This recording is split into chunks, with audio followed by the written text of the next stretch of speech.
Okay, good. So let me start with today's lecture and just review a little bit what we have went through. We have finished this, but maybe it's good to start refreshing our minds. It has been more than a week. So arrays of pointers, right? So we discussed pointers. We said that pointers are normal variables in C, except that what the value they hold is the address of another variable, right? And this is what makes them special, right? Now, if we want to define arrays of pointers, we know that the array name itself is a pointer to the first element. So here I'm defining an array of 3 pointers, which means you have 3 elements. Each one of them is a pointer to an integer specifically. And then if you define just 3 normal arrays A and B and C that holds these values, now something you can do is you make each element of this, for example, BB0, which is an integer pointer, points to the first element by assigning it to A. And then this one points to B, this one points to C. By doing this, maybe you don't realize this, but this is a basis of what something you will see later into SI and other courses that is called a hash table, right? So you have an array that holds some key values, which here are the pointers. These key values are pointing to another data structure, which is here another array, right? So this, let me see, I just want to write.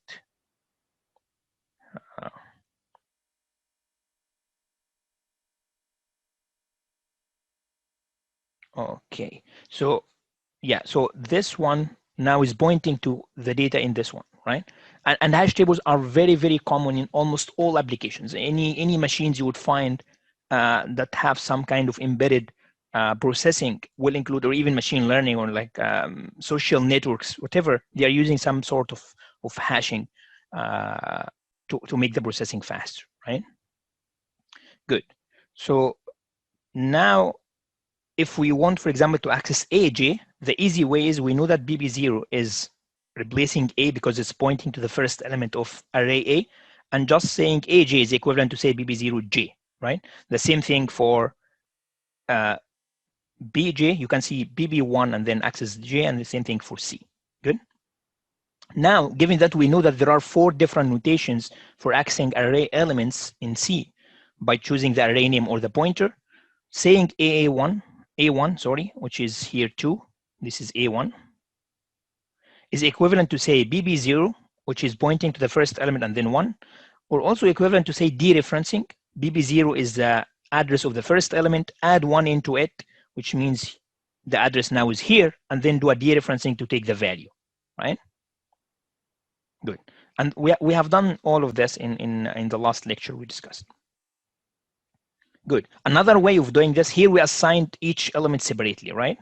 Another way of doing this is to say, now I'm declaring an array of pointers and I'm initializing it by the array names, ABC. This is also accepted. But what we said is not accepted is you initialize the values themselves.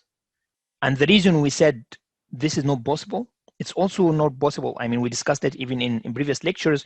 You cannot use a pointer to declare an array. And the reason for this is a pointer is pointing to a single integer value, which is 4 bytes, while the array might hold multiple values, right? So this is not allowed. Let me know if there are questions. I see a lot of things going on the chat. Okay, the last question is about lab. Ishmael will be the final. I guess I already addressed this. Everything afterwards is, I guess, like a side chat, so that's okay. So if you guys, again, like as normal, if you have questions, just use the question brackets and then I will look into those. Okay, arrays of strings. So why arrays of strings? Because as we said before, you have something, you can build arrays of this thing. And then we also know that strings are a special kind of arrays in C, which are arrays of characters, right? While you need to end them with a null character. Good. So here I'm defining an array of strings using pointers. And what you do here is by doing this, you make the first element of this, or the first pointer is pointing to the first string, the second one is the second string, and then third one, and then the fourth one, right? And then I guess we took also the example that we want to exchange 2 different values in your string. This sometimes this can be called like a dictionary of of string values, and then accessing this dictionary. This is, again, I call this hashing. Just remember this name because you'll see it later. And then you use it to access a certain like chapter or a certain element in this dictionary of strings, right? You also see this a lot, like many string questions in interview kind questions if you are interested. So what if I want to swap certain elements? And swap, some of you already got the swap function in the exam. Simply what I would do is, here it's a little bit complex because each one of this is pointing to an array, which means it's a double pointer. And what we do here is we just exchange the values using the pointer notation, right? By doing this, we are moving the first one here to point to the last one, and the second one point to the last one, and then replace the last one, make it point to the second one. By doing this, you have easily exchanged them without moving the characters at all, right? Good. Something now to discuss that takes us to the topic that we want to discuss for the first time today, which is the array name of this pointer array, BB itself. We know that the array name is a pointer to the first element. The problem here is that our first element is a pointer on its own, which means BB is a pointer to a pointer, and we call this a double pointer, right? Or a pointer to a pointer, right? Which means BB is holding the address of BB0, and then BB is a double pointer. What is a double pointer? Simply, a double pointer is just a pointer. What is a pointer? A pointer is a variable that is holding the address of another variable, right? For example, an integer pointer is a pointer that is holding the address of an integer variable. A pointer to a pointer is no exception. It's a variable that is holding the address of another variable, but happens that this other variable is really a pointer on its own. So let's have an example to make sure we understand. Here I'm declaring a pointer that has a value of 100. I'm declaring an integer that has the value of 100. It's a normal integer variable. Then I move a little bit one step forward and declare a pointer that has this address. So simply here, by declaring B, which is a pointer to an int, the address of A, which is this one, is placed in B, right? Now the third thing and the new thing is I'm declaring a pointer to B itself, and this has to be a double pointer. Why it has to be a double pointer? You can read it like this. What is this? This is a pointer to an int, right? I want BB to be what? A pointer to an int pointer, right? So here it's a pointer, and this is the int pointer, right? This is how you can understand why it's double pointer, right? Because it's a pointer to a pointer. And the way now we are assigning the address of B into this double pointer. So that means B now is pointing to, BB is pointing to B, right? Good. Okay, perfect. So just to make sure we understand, you can dereference a double pointer. So dereferencing the double pointer once gives you the address of the pointer that it is like pointing to, which is B, right? Or in other words, the address of A. While dereferencing BB twice is referencing it once gives you B, and then dereferencing B is easy, we know this from before, gives you A value, right? So dereferencing a double pointer gives you the variable itself twice, while dereferencing it only once gives you the original pointer that is pointing to. Okay, time for questions.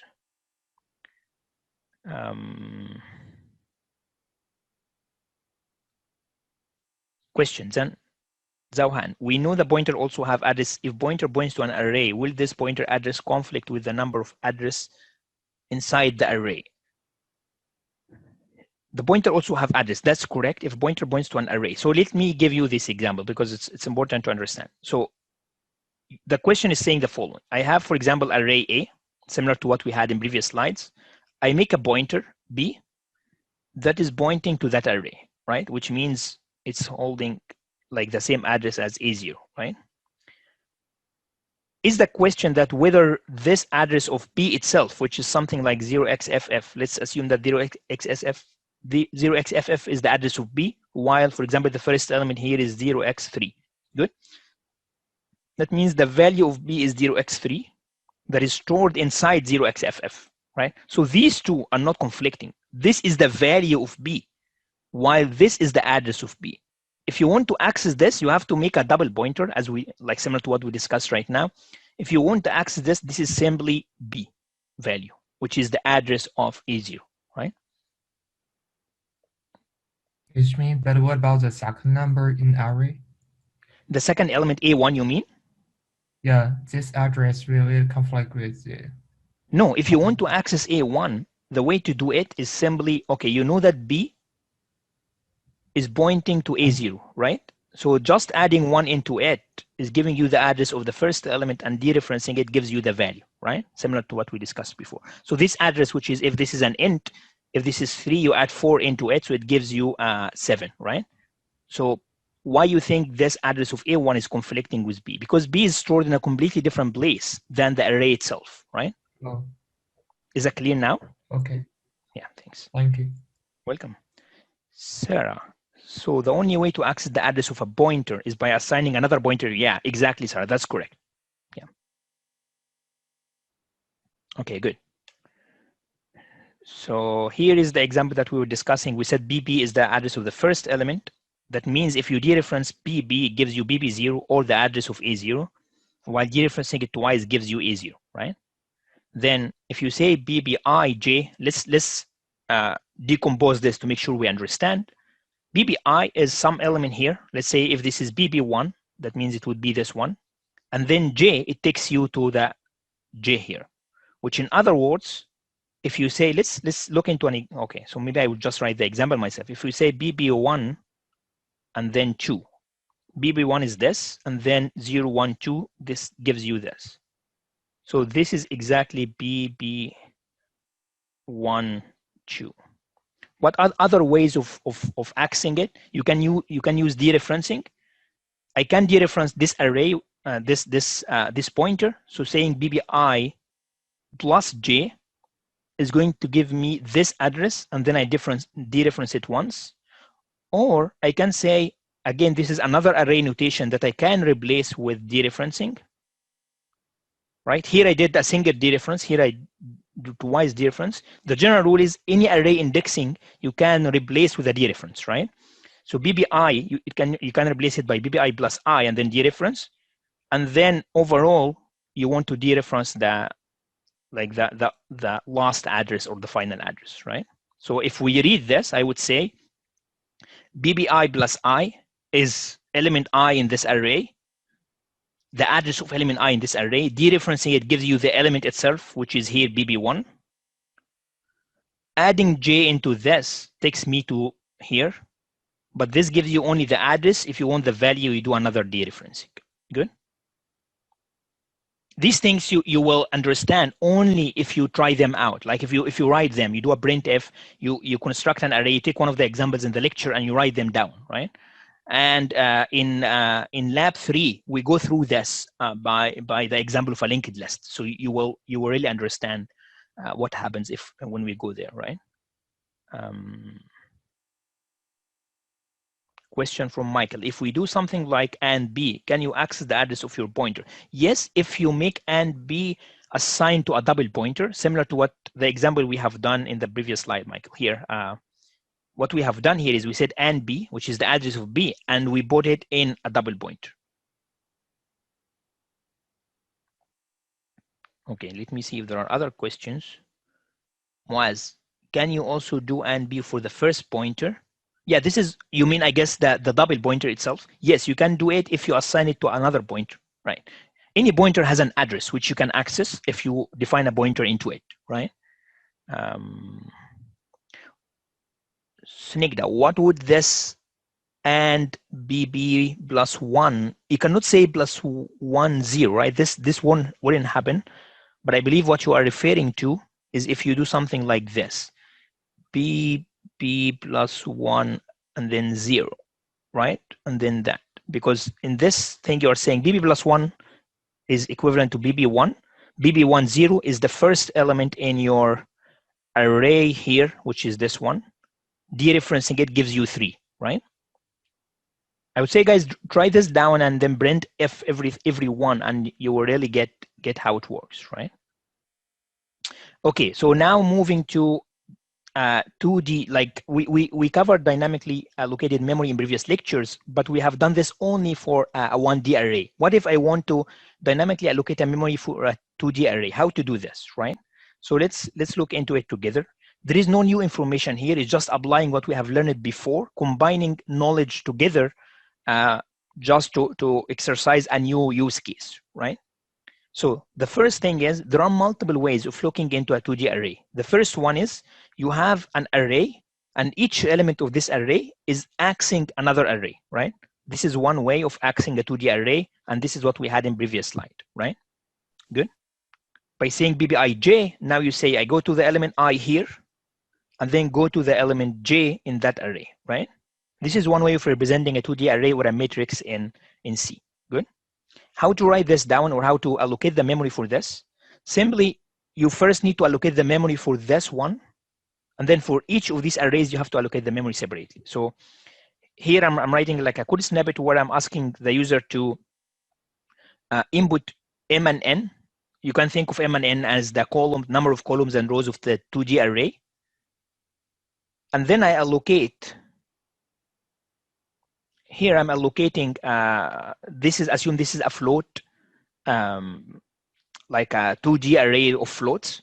Then I'm saying, okay, allocate to me a memory size of M size of float pointer. What does it mean? Remember that we said size of gives you the number of bytes of this certain type, right? And you can give it any type, and we said also you can give it a pointer. Float pointer is just the address, which in some cases is 4 bytes or 8 bytes, so it gives you the size of a pointer. By doing this, you are allocating these M elements. Each one of them can hold a float pointer, right? But you didn't allocate any of that yet, right? To do this, you have to do a for loop over each element here, going from 1 to M or 0 to M minus 1, and then allocate the other array, which every one of them has a size of N, and this is this N, and it contains floats, right? So the first one is the pointer to the other arrays. This is why each element here is a float pointer, while each element of the second array or the second list of arrays is float, right? So this is one way of doing it. If you got questions in this example, please ask, right? Because we will see other alternatives here. Question, can you do, I said this, need I already done. Ishmam, will you cover triple and quad pointers? Well, no, but there is no big difference. So if you think of a pointer to a pointer to a pointer, we can discuss this in an office hour, right? But effectively, what is a pointer to a pointer to a pointer? You don't really care about the last one. So if your pointer is pointing to a pointer, then it's a double pointer. What this second pointer is pointing to, whether it's a pointer or not, it doesn't really matter, right? And usually people don't go beyond like 2 pointers. So I would say, let's discuss this through office hours. What you need to know only is just the double pointer, right? Why do you use malloc twice? Yeah, that's an important question, and Aman again as well. That's also an important question. Let me quickly repeat the rationale behind this. I need to allocate. This is a 2D array, and we kind of together agreed the way to structure this is to have one array, and each element of this array is pointing to another array. This is how you can declare a 2D array, right? And one way of doing it. So that means now you need to allocate this array, and you need to allocate each of this array, right? So you need to allocate this and this, right? The first one is allocating this pointer array, right? This is why it takes a size of float pointer and it has M of them. While the second one, which is inside the for loop, here we have M of those, right? Because each M is pointing to a certain one, and each one of them has N elements, right? This is why we loop through M, and each time we allocate N elements, right? This is why I use malloc twice, right? And size of float, this is a float pointer. We said here, this is the pointer array, which means each element has a pointer, and it's of type float pointer. That means you need, the way you use malloc is to specify the total size. You have M elements. Each one of them is a float pointer. So you get its size by using size of. Good. Let me just check the time, I guess. Okay, good. So a second way of doing it. So a second way of looking into it, instead of just defining this as separate arrays. Remember, we said you can represent a matrix, and you have gone through this in lab 1 as well. You can allocate a matrix using just one array, right? And we have gone through some examples of this when we discussed 2D arrays, right? To do this, this is another way of doing it. And instead of just defining these M arrays, you have only one of them, and then you put the elements side by side. Now, what you want to do is you want the first element to point here. Can someone tell me where I want the second element to point? Just to resemble what we had in the previous slide. PB plus 1. PB plus 1 is this one, yeah, but where it goes, like, yeah, I just got it. So it goes after n, right? So it's n plus 1. Because this was the first array in the previous slide. N plus 1 to here, which is n plus 1 plus n, which is 2n plus 1, is the second array, and then 2n plus 2 is third array, etc., etc., etc., right? So you want them to point there, and the last pointer is pointing to the last n elements, right? So, okay, this is the structure. How is this different from the previous one? The only difference is previously here, you needed to allocate how many arrays? You need to allocate m of them, and each one of them is size n, right? Now, how many arrays I need to allocate? It's only one, but it's of larger size, right? So can someone tell me what is the size of this array? If it resembles all these arrays together? If you have here an m by n matrix, which is a 2D array, you want to represent it in a single array, what would be the size of this array? It's m by n, Danny. That's exactly correct. So you have m by n array that you need to allocate. So now you would be allocating two arrays. The first one is the regular one, which is the pointer array. The second one is not inside a for loop because it's a single array, but now it's size m multiplied by n elements. Each one of them is a float. It remains to make the pointers point to each of specified element. So now you say from I to m, each of these pointers, make PBI point to Q, which is the pointer that is allocated, that is returned by this malloc, which is this one. Remember, malloc is returning a pointer to the first element, so this is Q. And then each time you need to increase by I. So the first one is pointing to 0, the second one is pointing to n, the third one is pointing to 2n, 3n, etc., etc., right? Is there any question in this example?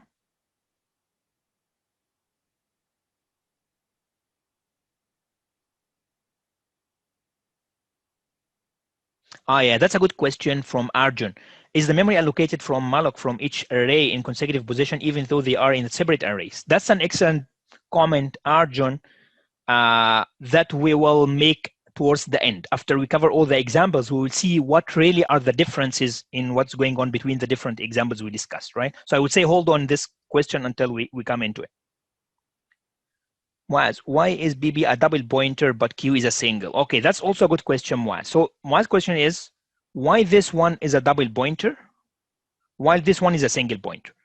To answer this question, look into what data the pointer is pointing to.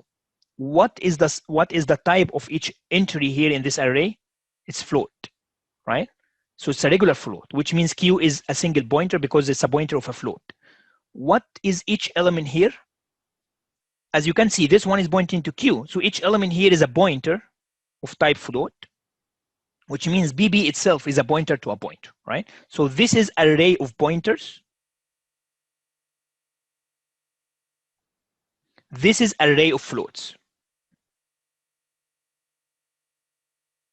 Another way to understand this is the array of pointers is holding the addressees of the arrays of floats, right? So you store the addressees in one array and the actual elements in other multiple arrays or a single array that is consecutive to each other, right? So going back to the previous example, the only difference is, again, this is still an array of pointers, which is holding addressees.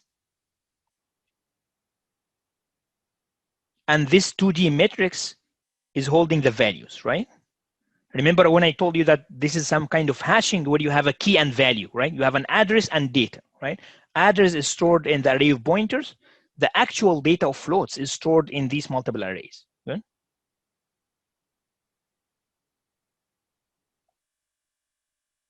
Okay, a third example, and then we will stop and try to compare all the three to answer multiple questions, including Arjun's ones. So here, what if, is it possible to, now we moved from, we have one array of addresses and multiple m arrays of data, and then we moved forward by saying I can have a single array of data consecutive to each other. Can we have everything in just in a single array, right? It's a bit complex, but it's good to understand, right? So how can I do this? You can simply, instead of defining n like those m by n elements, you can use the first part of your array to store the addresses, the pointers, right? So how to do this? What you would say is, okay, let me now say I have now a single pointer, so you don't store these separate addresses somewhere, and then I'm allocating the total of this array, which is exactly the same as the previous data one, but now I don't store the addresses somewhere. And what I do is, the problem happens when you try to access these. What if you want to access these? Now you cannot use this 2D or matrix notation. You have only to use a single notation because now it's a single array. Is this easy? Yes, you need some kind of math calculation to represent a 2D indices into a single one. For example, if you want to access element I, j, what you want to say is you can still access, you know that I, you go to I, which, what is I? I is the number of the array itself, let's say 2. So this is the second array, this is 0, 1, 2. And then j inside it. But how to go inside j inside it? You know that each one of the I is n. So this is shifted by n multiplied by j, right? This is the hardest one to see or grasp because it's a little bit counterintuitive. But simply, you are putting everything in a single array, and you need to hop. Each time you want to access certain row, you need to add, to multiply by n, because you know that a single row is n elements, right? I think it's n times I plus j. Oh, it is. Yeah, sorry. It's my bad. That's correct. Because that's correct. So if we say B2, here you want to say, I want to access the j element in the second array after like 0, 1, 2, but the second array really is a virtual thing. It does not exist. So the way to go there to the first element of this second array is to multiply I by n. So it's 2 by n. I would guess if we have an example, let's say n is 3, right? So if you have n is 3, then the second one starts and 0, 1, 2. This one starts as 3, and then it goes up to 7. And then the third one, 8 to 11, right? So if I want to access, for example, B2, 3, the way to get this is you want the second row, but you know that the second row is starting from a certain index. This index, the way to get it is to multiply I by n, because you know that each one of them is 3 elements. So it's multiplying I by n is, oh, I'm missing something, 0, 1, 2, 3, 4, 5, and then this should be 5, and this should be 6, 7, 8 to 8, right? So you multiply this by n. N is 3 here, so 2 multiplied by 3 is 6. So it is going to be B6, but B6 gets you only to the first element of this segment, and then you want to add 3 into it, but because we have only 3 elements, this, let's say 1, right? So you just add 1, which takes you to B7. Effectively, B7 is really B21, right? In the original 2D matrix, right? So something I usually like was asking this as a quiz during the lecture for an exercise, ask you to implement like the 3 and look into the output to see how every element is mapped to the other. But I would say take this as an exercise you can do when you study this lecture by implementing the 3 and then print and out, like take a single array and then feed it to all, like implement it using the 3 different ways and then print it out, look into the output, see how the elements map to each other, right? Good. So, okay, we have 8 minutes. I would say, let me stop and make some conclusions about these 3 examples. What are the differences? What really are the differences between this? First of all, from the functionality point of view, they are all the same, right? You are defining a 2D array. You have some data structure in the background, in the memory, to resemble this. This data structure is different, but at the end, you can access the elements as if you have a 2D array, right? Whether you do use a 2 subscript or a single subscript, it doesn't really matter. So then what is really the difference, right? So can someone point some differences that are happening? Then setting q equal clock and multiplied and size give the same result. Yes, that's correct. Yeah. So what you might expect that the differences between this, right? So first of all, let's think about how many malloc or how many allocations I have done, right? And this takes us to Arjun's question. In this example, I'm doing this, if we go forward, I'm doing every, it became a mess, but I'm doing every one of these allocations in a separate line, right? So I have here m different mallocs, right? Because I have done these m mallocs in separate instructions, in separate lines of code, they are independent of each other, right? Which means this array is stored in a memory that might not be consecutive, not necessarily consecutive to this one, right?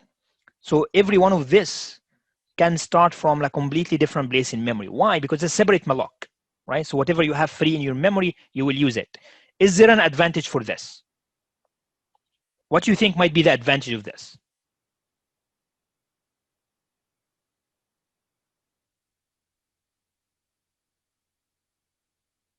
Contiguous is yeah, okay. So contiguous means consecutive to each other in memory. It's a kind of an academic term that we use always in papers, but sorry for that. So it's means consecutive in memory, like the addresses are back to back, right? So they have localities, they are beside each other, right? Oh, Daniel, that's perfect. Yeah, that's usually I would give some bonus marks for this, right? So what he's saying is by allocating them separately is if you don't have enough memory in your RAM, for example, you have fragmented memory spaces. For example, assume this is already used, this is empty, this one is used, but this one is empty. If you need to store all the m multiplied by n locations, but this is a small one, it cannot take all of them, then the second one will fail, or the third one even will fail. But this one might get through, you can get the allocation correctly. Why? Because you can store the first array here, the second array here, the third array somewhere else, right? So those arrays, given that they're not consecutive, yeah, not contiguous. Consecutive in memory means you have the flexibility to put them anywhere in the memory as far as a single array fits, right? While in the other examples here, you do a single malloc, right? To store everything of the m multiplied by n floats, this one, which means you need really a space of memory that has, if assuming a float is how many bytes is, let's say 8 bytes, you need this free consecutive places of memory to be able for the malloc to succeed. Okay, let me ask you, what happens if we don't have this space in memory? If we don't have such free space, what might happen?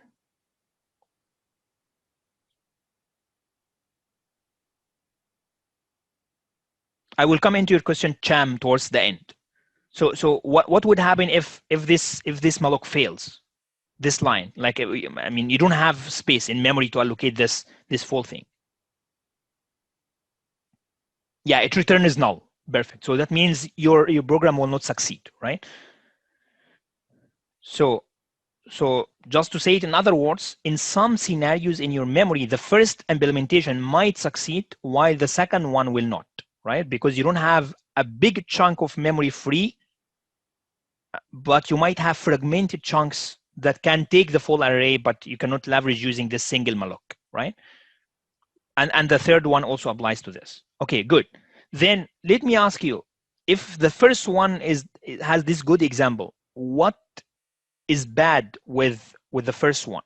So this was the advantage of the first one, is it's flexible when you have a fragmented memory. what are the disadvantages of the first implementation, which is this one? Do you see any disadvantage? Oh, harder to index. I mean, this one is easiest to index because you already know you can just use IJ. The last one is the hardest to index, right? Because you need to do some math to obtain the index, right? Karina, you're saying overflow. So why overflow? If one fail, all fail, but that might be an advantage, Zawhan. You are correct, but this might be an advantage because you can check, you do a check. If the first one fails, you don't even try the other ones, right? So it's not really a disadvantage, right? You have to free separately, Sarah. That's a perfect answer. This is one of the disadvantages, but this is not the biggest one. No boundary checking exists for everyone, Yuvraj, right? It applies to everyone. Slower performance, exactly, Arjun. Why? Because these things, its advantage is really its disadvantage, right? It's flexible, which means, as I said, arrays get stored in different locations. But because, let's redraw what we had before. The first array is here, the second one is here, the third one is here, etc. Those things are not back-to-back in memory, they are not consecutive in memory, which means hopping between these arrays.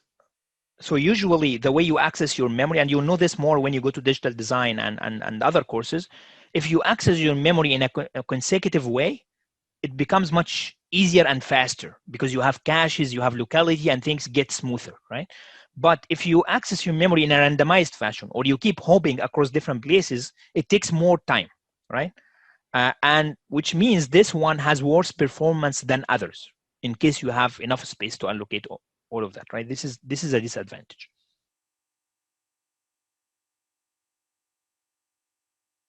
Would moving around in memory be an issue with solid state memory as opposed to an? Yeah, Daniel, it's still a problem because at the end, it's not just the disk. I mean, the closest to your processor is the DRAM and the caches, right? And the DRAM, if things are not consecutive, they are still slower than accesses that are back to back, right?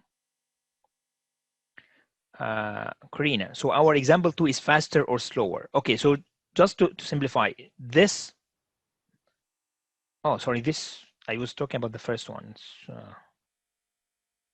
This one is, I was talking about this, like these multiple arrays, right? This figure here. This one is the slower, right? The second one, okay, maybe I have drawn the figure in the wrong slide. Sorry for that. But here you allocate just a single array, right?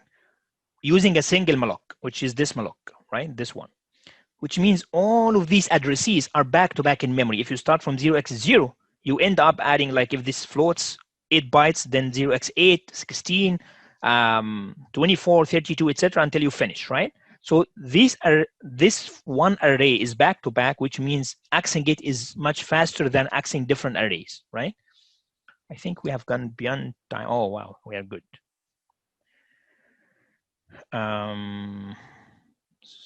Okay, that's what I thought. Yeah, thanks, Karina. Yeah, it was my mistake. Good. So just understanding these 3 examples, let's put something together to see what happens here. The only change in this slide from previous slides is a little bit more complete. It's a complete function where you allocated 2G, and you need to check whether your malloc succeeds or not. Here we are using calloc, but it's the same thing. I mean, because someone asked me about calloc, you can see it here, right? So let me ask the following question. Which method, I hope this is not, oh, it's already written. Okay, so we are using the first variant, right? So like the very first implementation, which is allocating different arrays for the floats, right?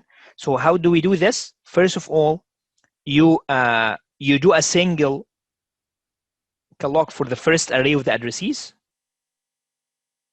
which are the pointers here. It's a float pointer, and then you go through these array element by element, and then you do the calloc. Here we use calloc, but it's exactly the same as malloc for the previous example, so you can check both. What we are doing here is, instead of basically we are putting the calloc. This is one more complication, and we'll stop by this example.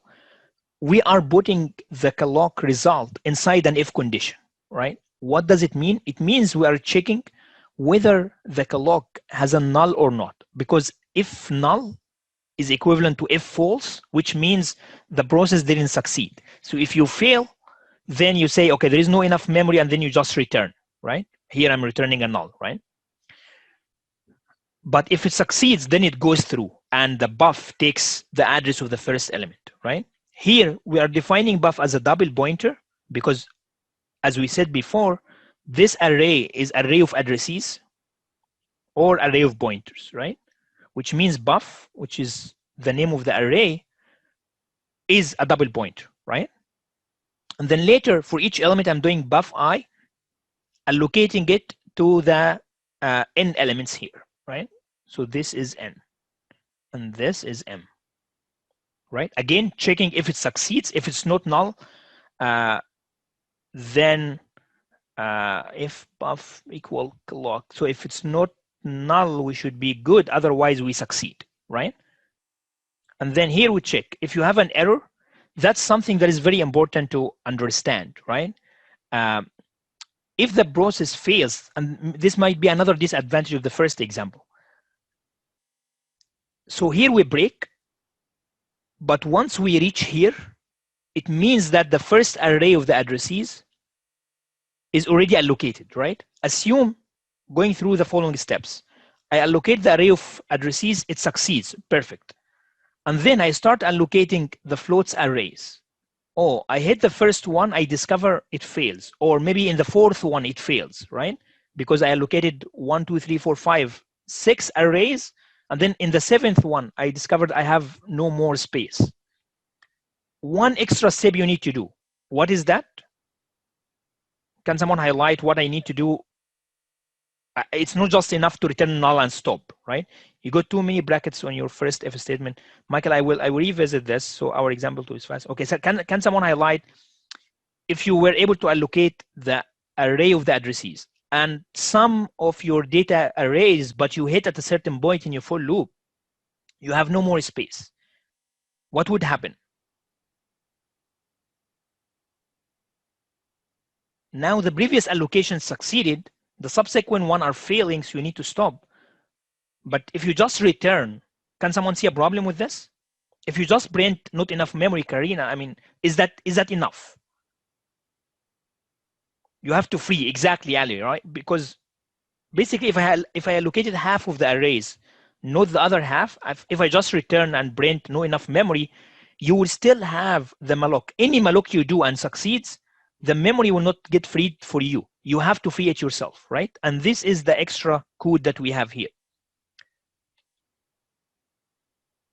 We say if you got an error somewhere in the for loop, you go through the for loop one by one, and if your buff is not null, which means the memory is succeeded here, this array has been allocated, then you have to free it, right? Then you do a free, and then you send the pointer name, right? So is that clear? So we do this block of code to make sure we free whatever memory we allocated if the whole process didn't succeed, right? Please ask if you got questions. I know it's over time, but I'm done with this. So you guys are free to leave unless you have questions. And I will stop here and take questions about this example. Yeah, because I mean, if it's a null pointer, it's not allocated at the first place origin, right? So you don't have to free, right? It's not even there, right? Arian, what does the last line do? Yeah, the last line here is saying, okay, after freeing all of this and freeing this, you have to free the buff I itself, which means you're freeing everything allocated to it. You still have the array of the addresses allocated, right? So the for loop is freeing those, the ones that were succeeding, but you still have this one, right? How to free this one? This one is allocated using this calloc. Its pointer is buff. So you have to use free buff to delete this one, right?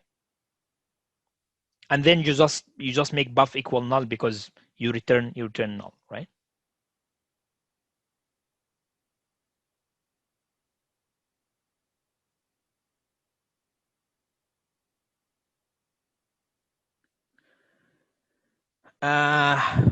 Vinay, it's a little bit different. So float, so basically the example you have here is saying, please define for me an array of float pointers, right? We know that there are two ways of doing arrays. One of them is the way that you have, which is defining the array and its type. The other one is defining the pointer, right? And we have discussed, I guess, at the beginning of this lecture and in the previous lecture, what is really the difference between using the pointers for the array and defining the array or declaring the array as usual, right? So if you do this, now you would be having a fixed or statically allocated memory because you just define a certain array, right? It's not dynamically allocated. You cannot dynamically allocate buff in your example, right? Because it's not a single point, it's not just a pointer, it's really an array of pointers that you have statically allocated, right? Yanhao, for example 2, what does the last line do? Example 2, do you mean, Yanhao, this one? Let me see.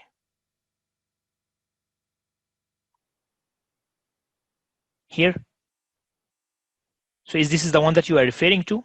Yes, exactly. Okay, so if this is the one, this is going to, so now you have all your data in single array, you still need to access a certain element, right?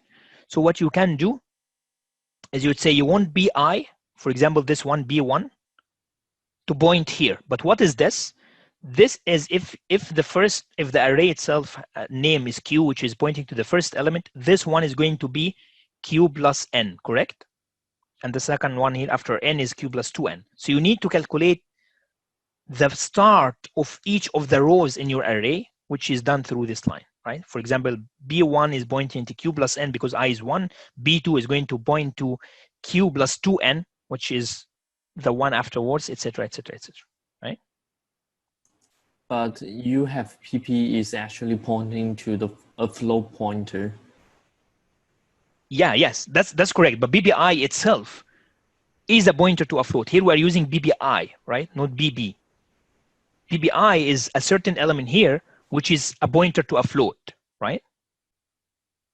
Correct? BB is a pointer to a pointer, which is the array name, but each element of the array is a pointer to a float, correct? So it's not a double pointer, it's a pointer to a float variable. It's a single pointer, right? Okay, I see. Oh, I see. Thank you. Okay, thanks.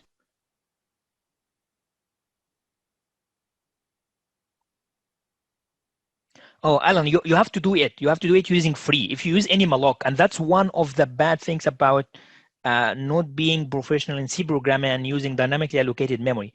You might think that if you close your application, things get freed for you, but that's not correct, right?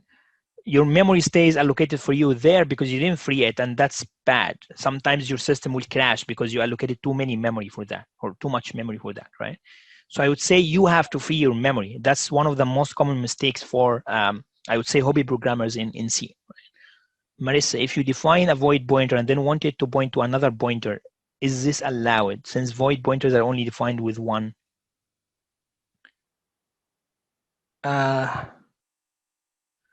I guess you can assign the void pointer to any other pointer, but void pointer cannot point to anything, right? It's void pointer is a special pointer, which means you can take it. So for example, just to make sure, okay, here I'm defining a void pointer b, and then yes, b can point to anything. If I'm getting your question correctly, what you're saying is, can I make b point to a pointer?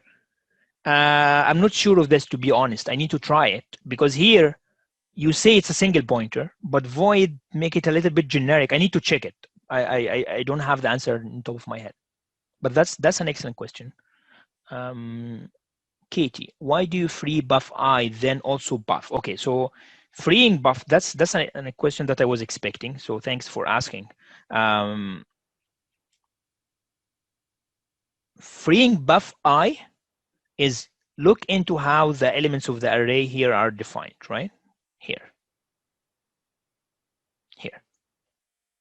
This is the memory that you'd have, right?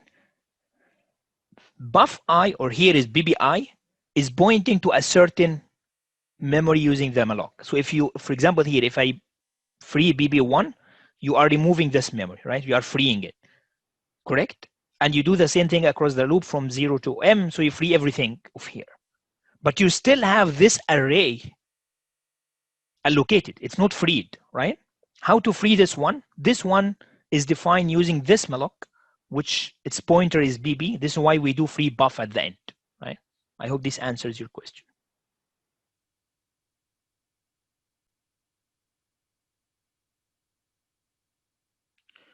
Okay, perfect. So question, why do we need to free buff if the array is not allocated? So here we assume, okay, that's a good point. So let's go back to the example.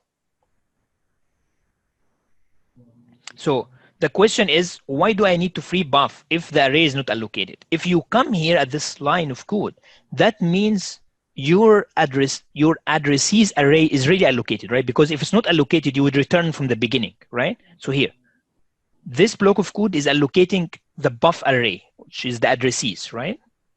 So once you reach it here, you means you were already successful allocating the buff array, right? Otherwise, you would have already returned, right? Nothing is allocated, null, done, right? You don't even need to free anything because the first array is not even allocated. But once you reach this line, this implies that your array of addresses, which is pointed to by buff, is allocated. But what is not allocated is some of the data arrays themselves, which are filling here in a certain loop index, right? Quick question. Yeah.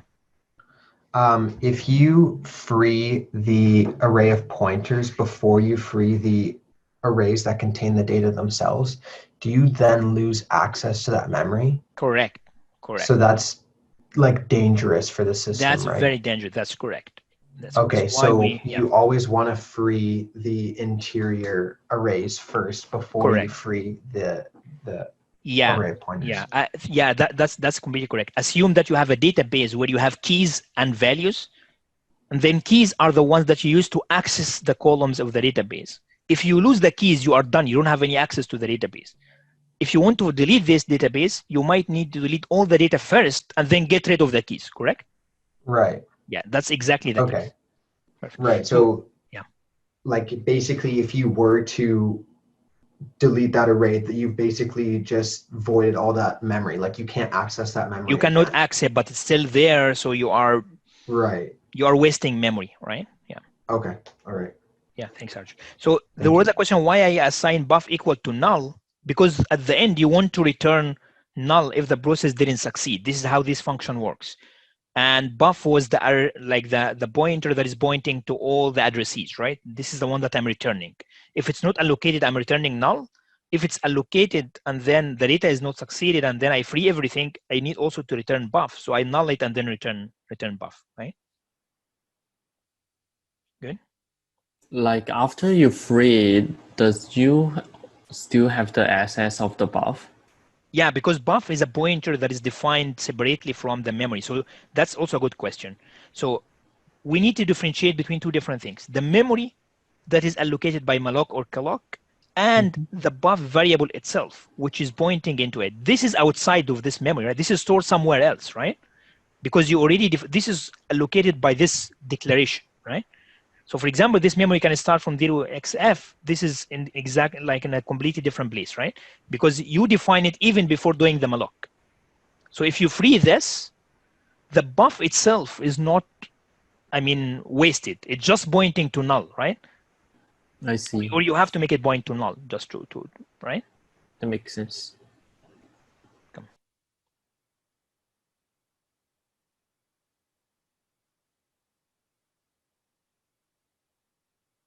If you free it, then you just destroy that, right? So let me think. Does it override the pointer itself? I don't think so, to be honest. I believe it just destroys the memory.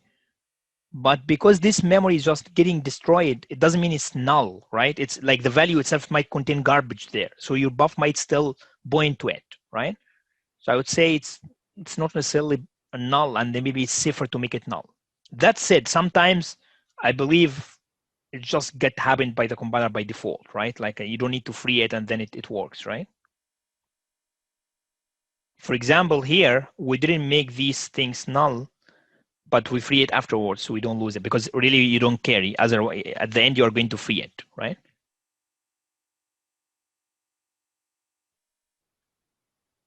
Okay, Ola, what would you change if the arrays are not all the same? Oh yeah, that's a complex question. Good. So if the arrays are not the same size, you wouldn't have a single loop to allocate them. You would have to allocate them separately unless you have a mathematical relationship where you can come up with an optimization for the code, right? But you cannot just simply use the malloc with the same size for every one of them, right? And that's a kind of a little bit building on top of this question. If you want to complicate the question, you can think of what if they are not the same size. For example, you'd say the first one element, 2 element, 3 element, 4 elements. How to do that? There is a way to do this through a loop, for example. You can come up with an algorithm if you think about that.